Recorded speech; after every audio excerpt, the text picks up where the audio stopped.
दुनिया के से फोटो सटे बाबा हमारा सबसे कर रे खाटू वाला। सेठों का से सेठों का से सेठों का से सेठों का से सेठों का से ये है सेठों का से। दुनिया के से फोटो सटे बाबा हमारा सबसे कर रे खाटू वाला।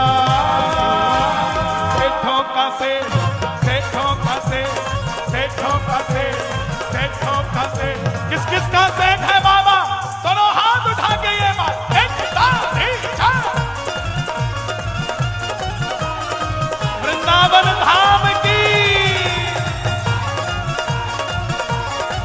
लाडली जू सरकार की।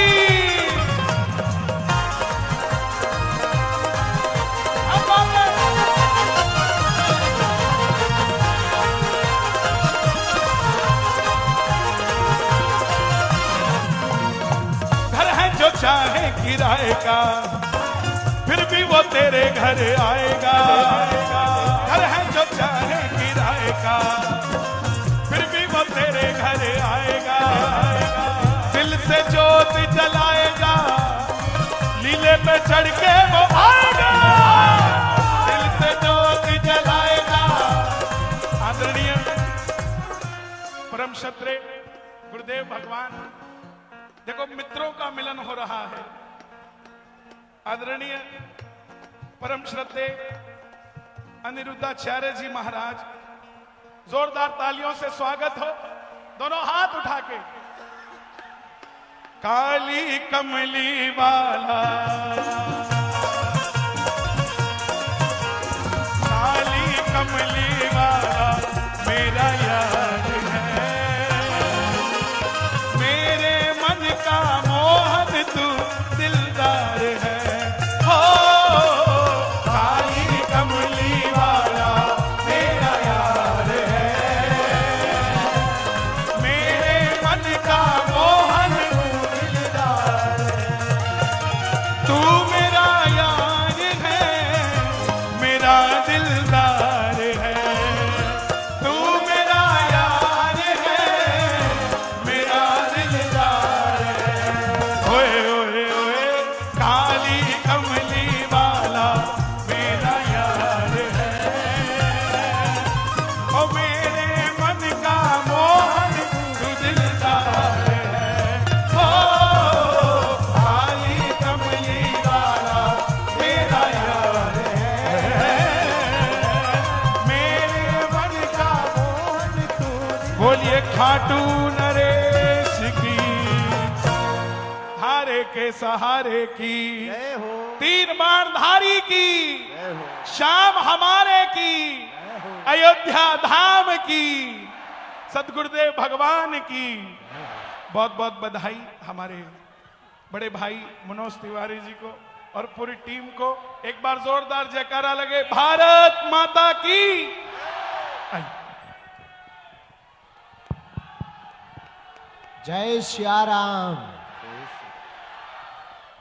हम सब जिन विभूति के दर्शन के लिए आप सब हम सब उत्सुक थे, लगभग 6:30 बजे से, तो फिर कन्हैया जी को कहा कि अब तुम्हारे बिना गाए उनको आना नहीं है। तो आप जाम में फंस गए थे महाराज जी, भीड़ बहुत ज़्यादा थी, जाम लग गया था। लेकिन आज गौरी गोपाल आश्रम के अधिपति श्री गौरी गोपाल ठाकुर जी के विशेष कृपा पात्र और पूरे भारत में युवाओं के चहेते और समस्त युवाओं को सनातन धर्म से जोड़ने वाले पूज्य महाराज जी, हमारे अनुज श्री अनिरुद्धाचार्य जी महाराज जी आज कथा में आए हुए हैं। तिवारी जी का बड़ा हृदय से भाव था। हमारे तो अनुज हैं तो हमें तो लगता है कि हमसे दूर ही ना जाएं। तो बहुत प्रसन्नता हुई। हम सब आरती के पहले परम पूज्य महाराज जी का आशीर्वचन लेंगे, इसके बाद में आरती करेंगे और फिर सब लोग जो है, आज बहुत श्रम हो गया, आप लोग सुबह 7 बजे के बैठे हो, हम आपकी मजबूरी समझ सकते हैं। और कल 3 बजे हम लोग पुनः आप 2 बजे पहुंचो, 2:30-3 बजे तक हम हर हाल में आ जाएंगे। कल की कथा 5:30 बजे तक विराम करके आगे की यात्रा पर जाएंगे। जय सिया राम। गौरी गोपाल धाम की, श्री वृंदावन धाम की। अच्छा, वृंदावन कौन कौन गया? हाथ नीचे कर लो। तो आप गौरी गोपाल आश्रम गए? कितने लोग नहीं गए? हाथ उठाओ। ठीक है, अब वृंदावन जाना तो जाइयो, ठीक है। खूब माताओं की सेवा, वृद्ध माताओं की सेवा आप कर रहे हैं, आप सब दर्शन करो। आज की वाणी विराम हम तिवारी जी को कहेंगे, 2 मिनट आप स्वागत कर दीजिए और पूज्य महाराज जी का आशीर्वचन। प्रेम से बोलिए बागेश्वर धाम की। देखिए हमारे इस जमुना पार क्षेत्र का कैसा सौभाग्य है कि हम बागेश्वर धाम सरकार को तो सुन ही रहे हैं, आज हमारे परम पूज्य अनिरुद्धाचार्य जी महाराज भी आए हैं। दोनों हाथ उठाकर एक बार यमुना पार के तरफ से तालियों के साथ हम लोग आपका स्वागत करते हैं। हमारा क्षेत्र इस समय अयोध्या बना हुआ है। आज आपके आने से हमारा क्षेत्र वृंदावन भी बन गया है। मेरे भाई बहन, मैं अपने बागेश्वर धाम पीठाधीश्वर गुरु जी का कितना धन्यवाद करूं। मैं सीधे सीधे माई पूज्य अनिरुद्धाचार्य जी को, जिनको मैं सामने से तो पहली बार देख रहा हूं, लेकिन कोई ऐसा दिन नहीं होता है जब एक बार हमारे मोबाइल में सामने से न जाएं ये, तो हम उनका स्वागत करते हुए ये माइक आपके करतल ध्वनि से बाके बिहारी लाल की राधे राधे।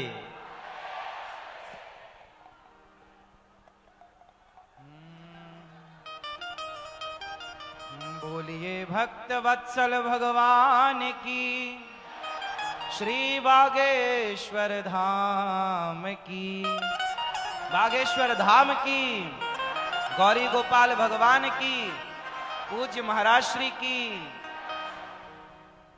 आज हम वृंदावन से तो 3 बजे ही चल पड़े थे और 4:45 बजे दिल्ली पहुंच गए, पर वहां से यहां तक आने में हम संस्कार ऑफिस में चले गए पूज्य मनोज भैया के पास, और उसके बाद वहां से यहां आने में भैया बताए आधे घंटे का रास्ता है और निकल पड़े 6 बजे। पर इतना ट्रैफिक के आने में 2 घंटे लग गए, उसके लिए क्षमा प्रार्थी हूं। हम अपने टाइम से तो आ ही गए थे, पर ट्रैफिक के कारण लेट हो गए। भगवान की कृपा आप सब पर इतनी है कि हमारे भैया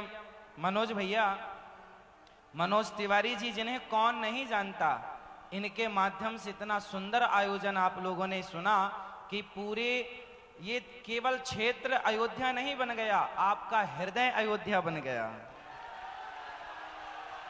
हमारे भैया मनोज भैया ने और पूज्य महाराज श्री ने आपके हृदय को अयोध्या बनाने का प्रयास किया है।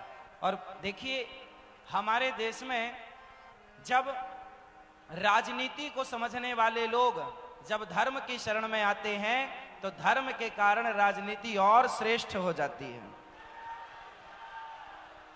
आप जैसे अच्छे भले लोग जब समाज की सेवा में उतरते हैं, तो ईमानदारी से समाज की सेवा करते हैं और समाज को एक नई ऊर्जा के साथ एक नई दिशा की ओर ले जाने का कार्य करते हैं। भगवान की बड़ी कृपा है, आप सब पर हमारे रामलला आए हैं। बहुत जल्दी अब कृष्ण लला के आने की भी तैयारी है। और एक छोटी सी प्रार्थना, चूंकि हमारे मनोज भैया, जिनको हम सब पहले से आपने कथा कराई, पूज्य महाराज जी को बुलाया, हम सब जान गए कि भैया के हृदय में राम बसते हैं। लेकिन एक छोटा सा काम अभी और है, और वो काम ये है कि हमारा अभी देश की आजादी हुए लगभग 70-75 वर्ष बीत गए, हाँ या ना? हमारे देश में राष्ट्रीय पक्षी मोर को सम्मान मिल गया, हाँ या ना? हमारे देश में शहीदों को सम्मान मिलता है, हाँ या ना? मिलना भी चाहिए, शहीदों को भी सम्मान मिलना चाहिए, मोर को भी सम्मान मिलना चाहिए। लेकिन अभी आजाद हिंदुस्तान में एक सम्मान छूट रहा है, आप कहो तो मैं याद दिला दूं। हमारा एक सम्मान छूट रहा है, गाय को भारत की माता, राष्ट्र माता बननी चाहिए। और गाय का ही चित्र आने वाले 500 और 100 के 200 के नोट में गौ माता का चित्र होना चाहिए, हाँ या ना? क्यों? आजाद हिंदुस्तान में सबका सम्मान हुआ और होना भी चाहिए। जिनका सम्मान नहीं हुआ, हमारे रामलला 500 वर्ष से वनवास में थे, हमारे वर्तमान के जो देश के यशस्वी प्रधानमंत्री जी हैं, उन्होंने रामलला को सम्मान दिलाया, अर्थात रामलला की प्रतिष्ठा कराई। रामलला जिनको हम सब अपने हृदय में बसाते हैं, जिनको अपना आदर्श मानते हैं, वो रामलला 500 वर्ष बाद अयोध्या वापस लौटे हैं।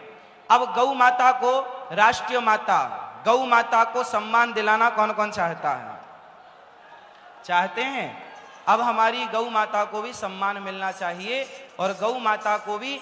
अच्छा बताइए, गाय जरूरी है या नहीं? किसके लिए जरूरी है? जब हमारा देश आजाद हुआ और देश के प्रथम नहीं, आगे जब प्रधानमंत्री बने शास्त्री जी, आपको पता है जब शास्त्री जी प्रधानमंत्री बने उस समय हमारे भारत में गेहूं अमेरिका से आता था, हमारे देश में खाने को भरपेट गेहूं। आप बताइए, जब हमारे देश में भरपेट खाने को भोजन नहीं था, उस समय घर घर गौ माता होती थी और गाय का दूध दही पी करके लोग अपना जीवन यापन करते थे। ये बात सही है या गलत है? जब हमारे देश में भरपेट अन्न नहीं था, तब हम सबको भरपेट दूध दही घी मक्खन देकर कौन पेट भरती थी? गौ माता। तो क्या अब आजाद भारत में उस गौ माता को भुला देना चाहिए? इसलिए आप सबकी जिम्मेदारी है कि यदि आप घर में कुत्ता रखते हैं तो गौ माता को रख सकते हैं और गौ माता को रखने का प्रावधान होना चाहिए। और हम सब गौ माता की सेवा करें, आप भी गौ माता की सेवा करो।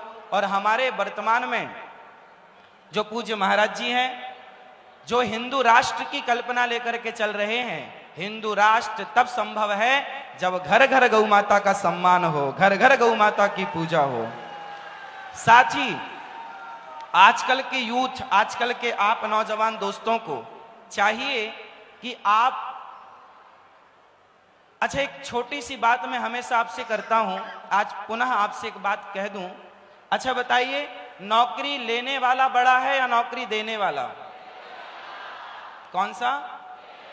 सेल्फ डिपेंड बनना है, आत्मनिर्भर भारत बनाना है, तो नौकरी लेने से आत्मनिर्भर बनेगा या नौकरियां देने से?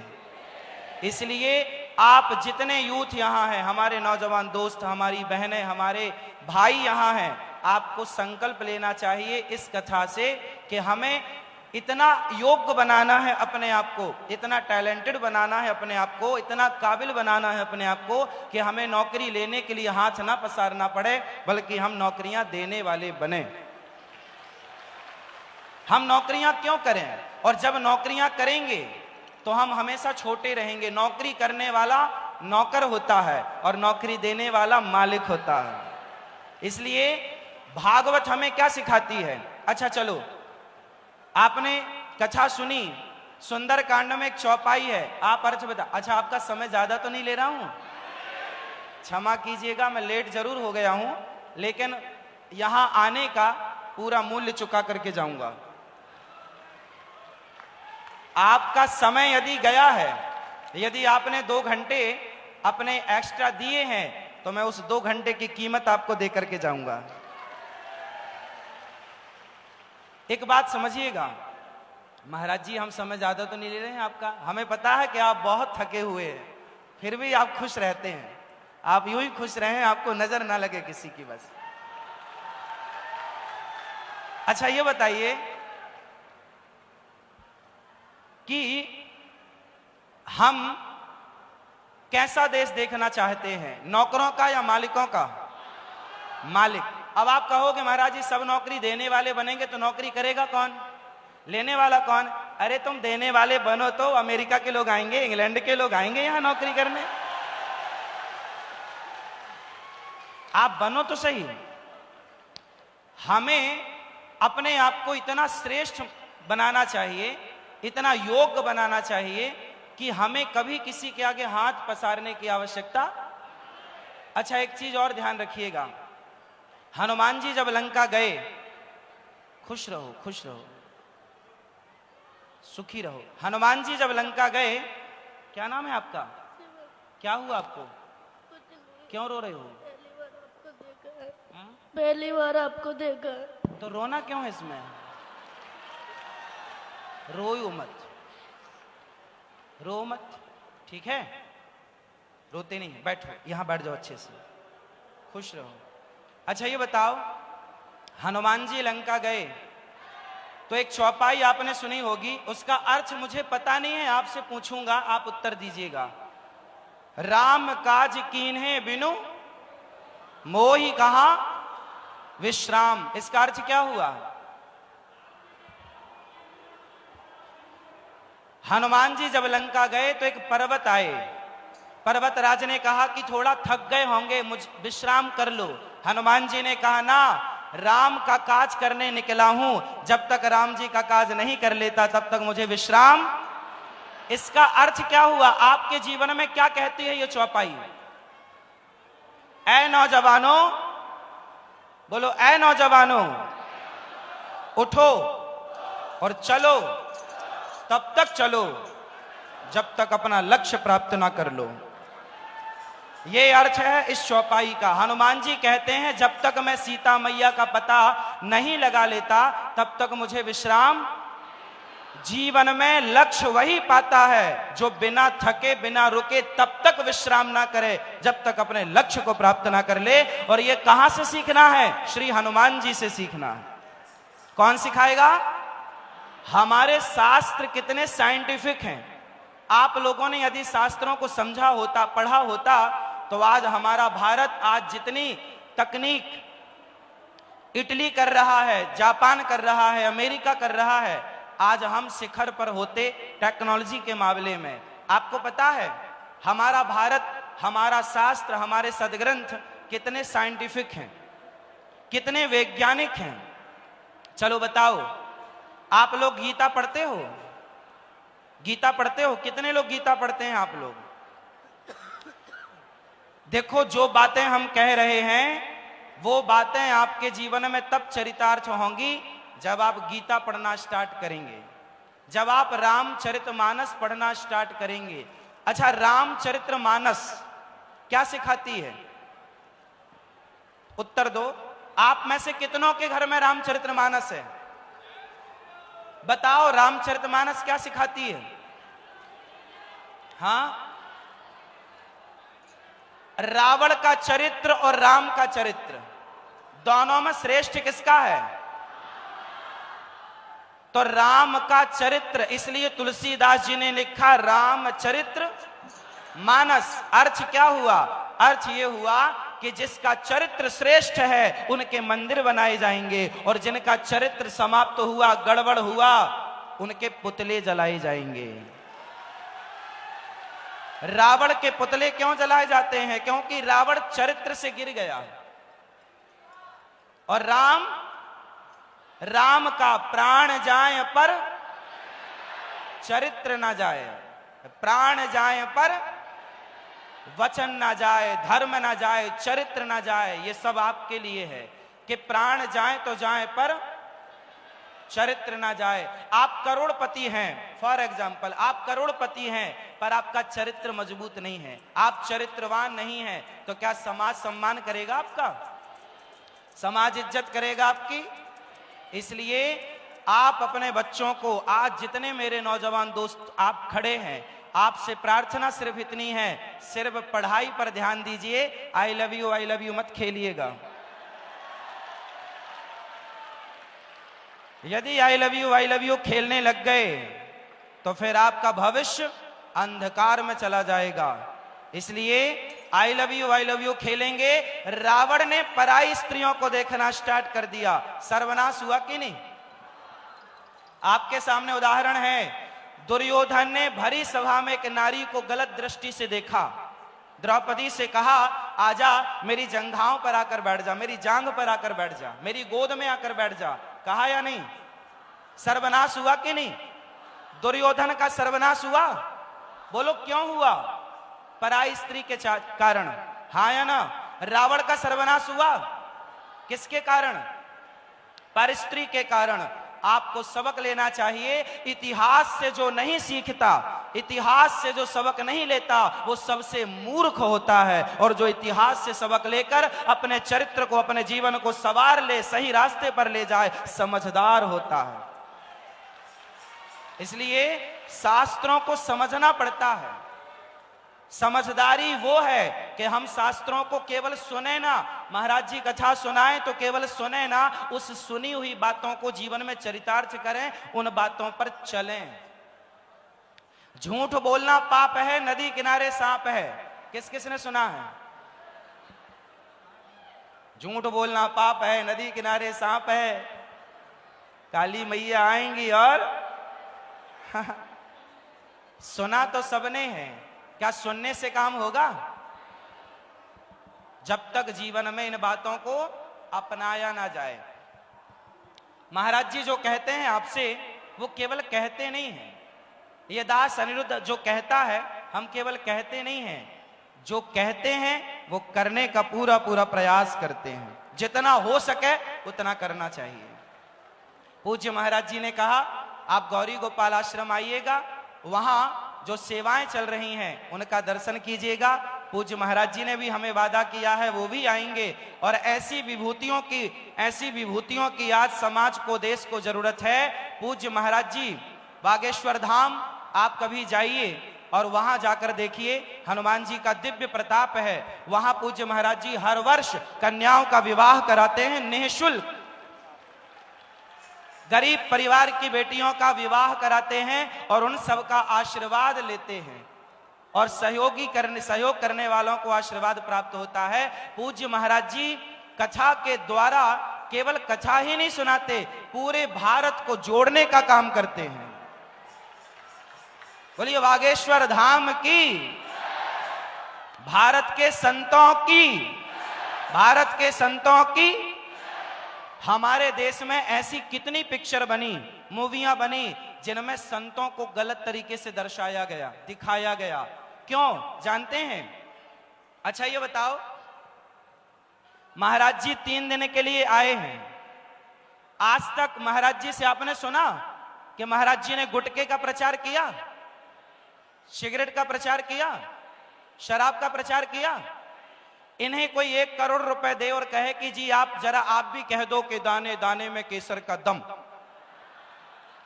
तो क्या ये कर सकते हैं? नहीं कर सकते। विश्वास है आपको?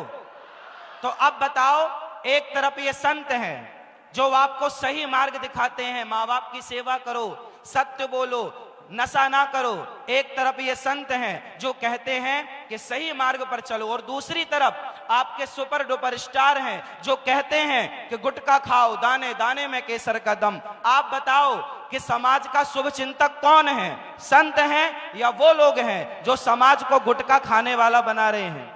और तो छोड़िए, आज बताइए, क्या संत शराब का प्रचार करते हैं?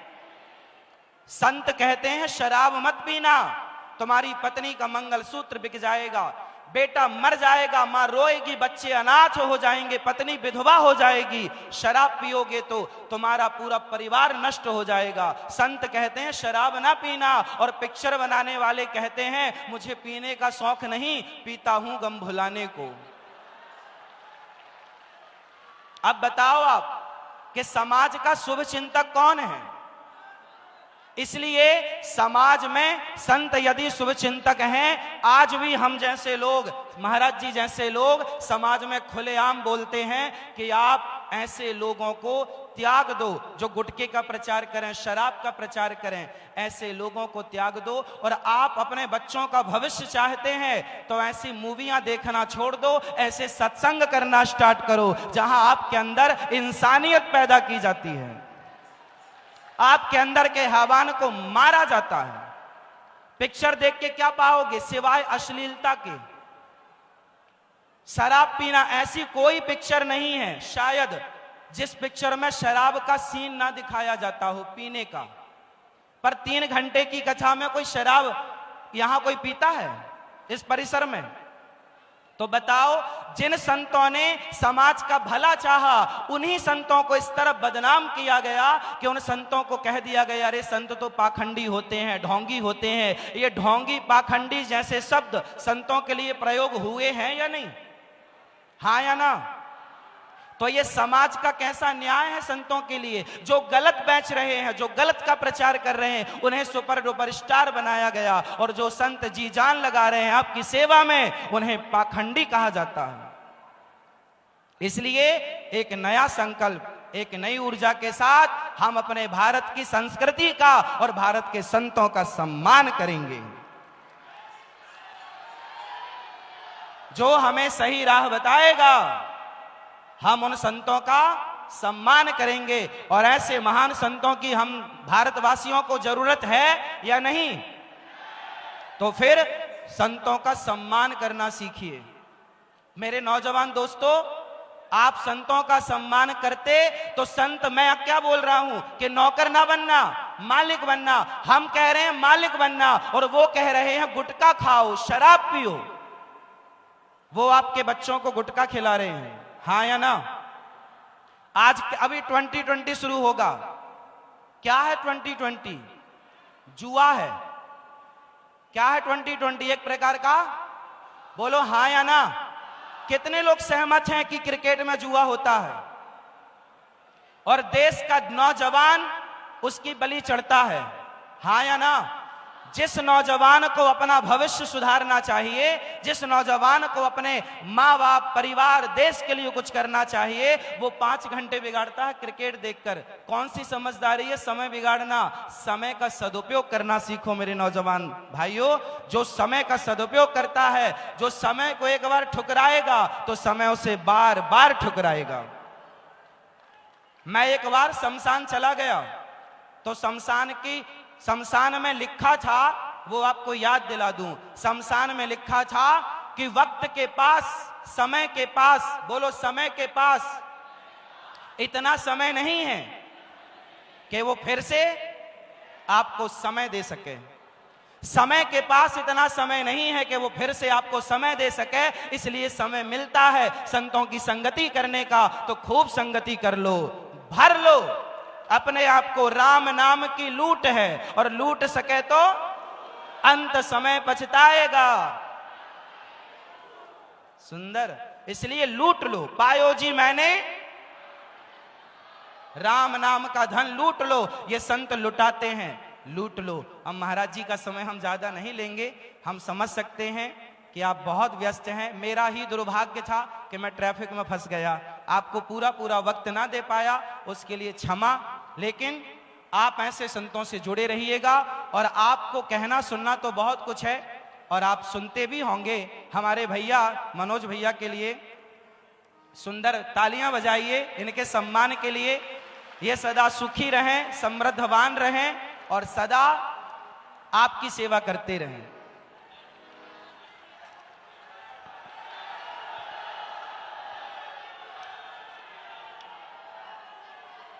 इसी तरह ये समाज की सेवा करते रहें। हमारे महाराज जी इसी तरह इनको कथा सुनाते रहें और इसी तरह आप सभी लोग कथा सुनते रहें। हाँ, हैट्रिक, बिल्कुल सही। तो आप सब लोगों का साथ दीजिएगा।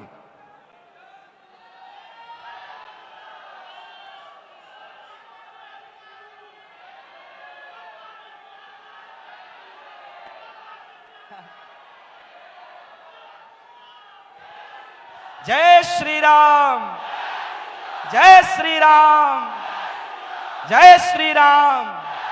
बागेश्वर धाम की, बालाजी सरकार की, गौरी गोपाल भगवान की, वृंदावन धाम की, आप सभी भक्तों की जय जय श्री राधे।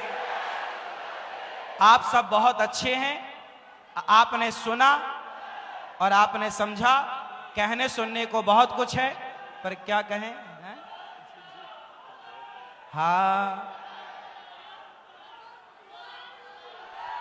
हाँ, भगवान को ना। अच्छा एक बात, आखिरी बात, अब आरती करें कुछ और, एक आखिरी बात कह दें। हाँ, भगवान को क्या चाहिए, क्या चाहिए? हाँ, हो मीरा दीवानी हो गई रे मीरा,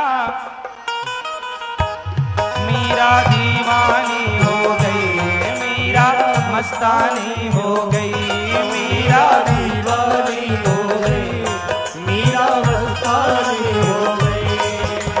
शाम रंग में रंगी चुनरिया हो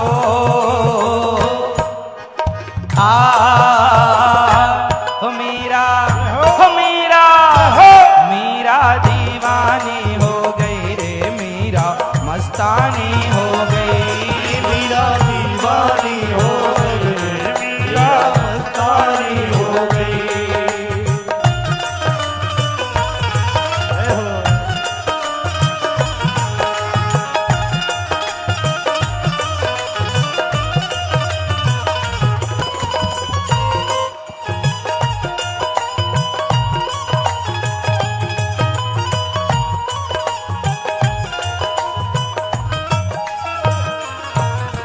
संतों के संग बैठ बैठ के शाम का रंग चढ़ाया, संतों के संग बैठ बैठ के शाम का रंग चढ़ाया।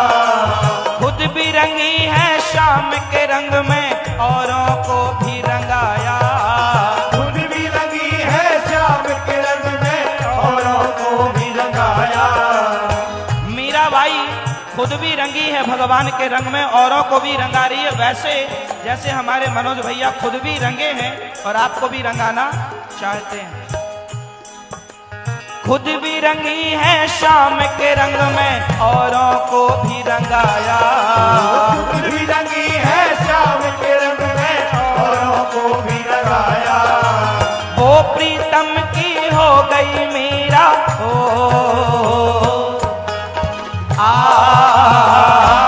मीरा, हो मीरा, मीरा दीवानी हो गई, मीरा मस्तानी हो गई, मीरा दीवानी हो गई, मीरा मस्तानी हो गई, मीरा दीवानी हो गई, मीरा मस्तानी हो गई।